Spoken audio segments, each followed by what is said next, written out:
Welcome back, everybody, to the Cave of Wonders. This is Mr. Wonderboy. We are playing the human campaign of the Frozen Throne, brought to you by GameAnyone.com. Interlude. Illidan's task. Hours later, at Illidan's base camp, Prince Kael'thas finally approaches the former demon hunter and asks for his aid. Aw, Kael'thas is shy. It's his first girlfriend, and he's nervous. You were right to come to me, Kael.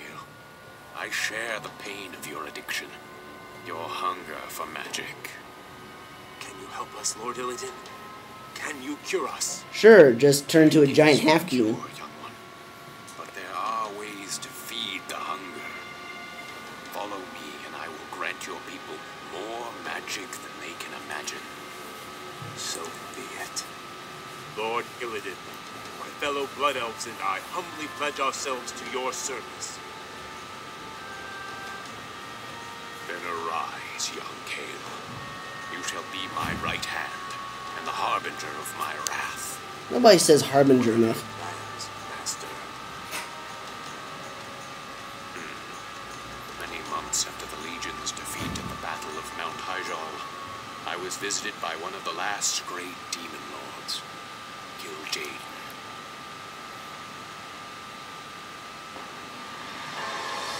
Wait, this was after the defeat?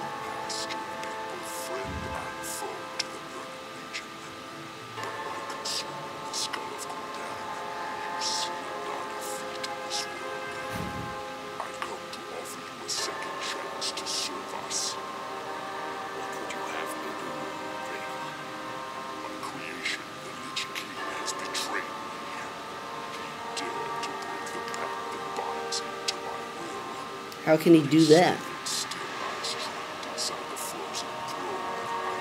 Wait, that's the world tree right behind him.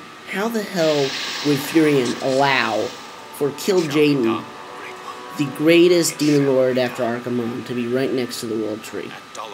Bullshit. I call shenanigans.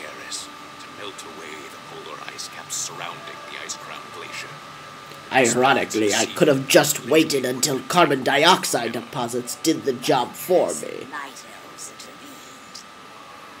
The spell went awry. Given my failure, I fled to this desolate place to evade Kil'Jaedan's wrath. Now, if I am to remain here in exile, we will need to ensure that Kil'Jaedan's agents have been cleansed from the land. Alright, so, Demon Hunting. Chapter 5, Gates of the Abyss.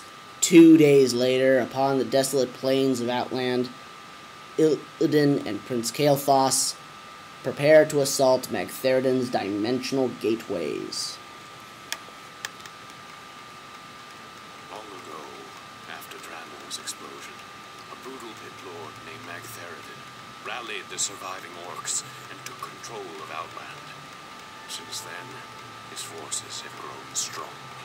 Our master, if most of the orcs were killed when this world exploded, how has he bolstered his ranks? How did anybody survive when a world explodes? It exploded! Many of Ner'zhul's dimensional gates still stand, young prince. Magtheridon lures scores of hapless demons through them daily. Then we must seal them permanently. Yes. We will seek out each of the gates, and I will close them myself. Once they have been sealed, we will move against Magtheridon's Black Citadel and claim Outland. And claim. So melodramatic. Ugh, God. Okay, so this is a level where we have to survive for a while. So we're gonna grab these guys, get them over here. Turn on that, turn on this. Now, our focus is going to be building Coatls, because they are, like, way overpowered.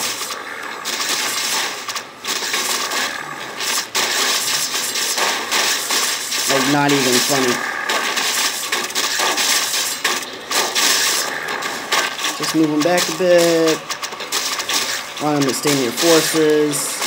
Use your fork lightning to your advantage.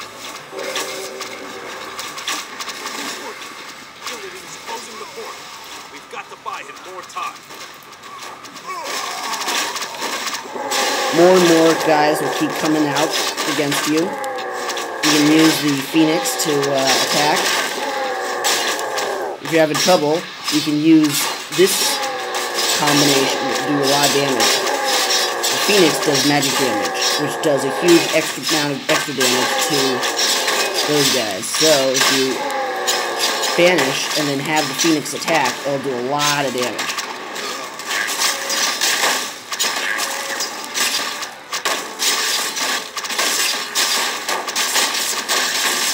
Excellent. Alright. Gonna want to get improved research bows. Gonna want to get priest adept training. Gonna want to get coral blades and things. You're gonna want to build lots of those. Turn on frost armor.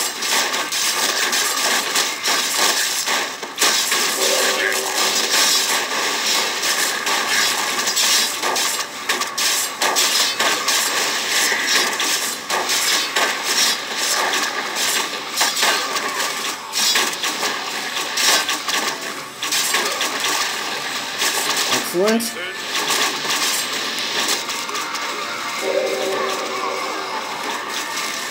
No big deal.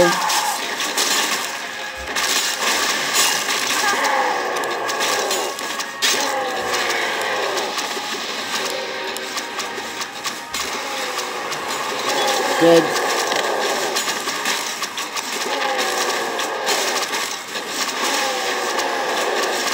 Keep fighting. Just need to survive for another 21 seconds.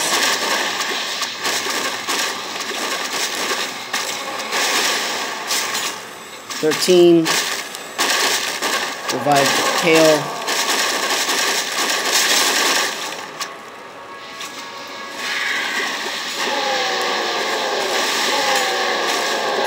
Cool.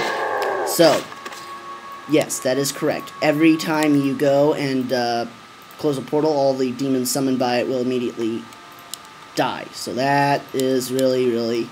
Without that, you'd pretty much be completely doomed. Fortunately, you're not. So we're going to get Magic Sentry. That's going to be helpful. Now, we have the ability to build the Naga units. And as you remember, Naga units are extremely powerful. In particular, the one unit we were unable to really make use of before, we can now, and that is the Coatl. Now, the Coatl is just, oh my god, so imbalanced. It does a huge amount of damage, and it has really good health, and it's extremely cheap to produce. It only costs 235 gold and 2 population, meaning you can have a huge number of them. That is going to come in handy. Otherwise, you wouldn't be able to do anything. So we're going to have this Phoenix. Now, Phoenixes will continue to die and respawn, as the Phoenixes want to do. You know, pretty obvious. But that is going to work in our favor, since we don't have to worry about respawning it unless it actually dies. You're going to want to get improved masonry, since that increases hit points. The main towers you're going to want to use are guard towers, since they have better health than the other types, especially when you get improved masonry. Since they do chaos damage the enemies in this level, you're fighting demons and chaos orcs, it doesn't matter what type of armor your buildings have. So the extra armor that the other types of towers give you isn't going to help. Let's see. Keep getting those Coatl. They're really cheap. I mean, they only cost 30 wood. They're good units. They're very good units. And they have Abolish Magic, which is just bonus.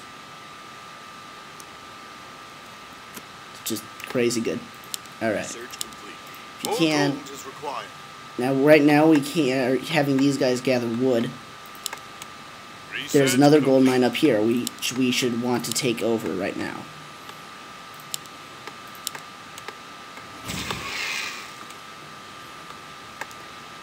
Keep thinking somebody's attacking me, but no, it's just the Phoenix dying itself over and over.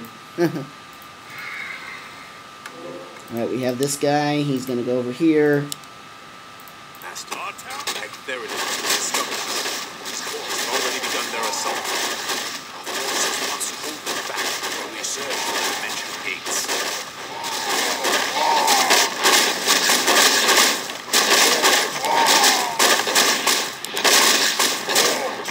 Good. Let's see. Can this upgrade yet? Yes, good. Right, we're going to want to have these guys repairing these things too. Now, here we have the interesting thing, the reveal. So I'm going to give you guys a little show of the enemy base. And here's one enemy base. That's the purple base. Purple base is pretty tough. Another base,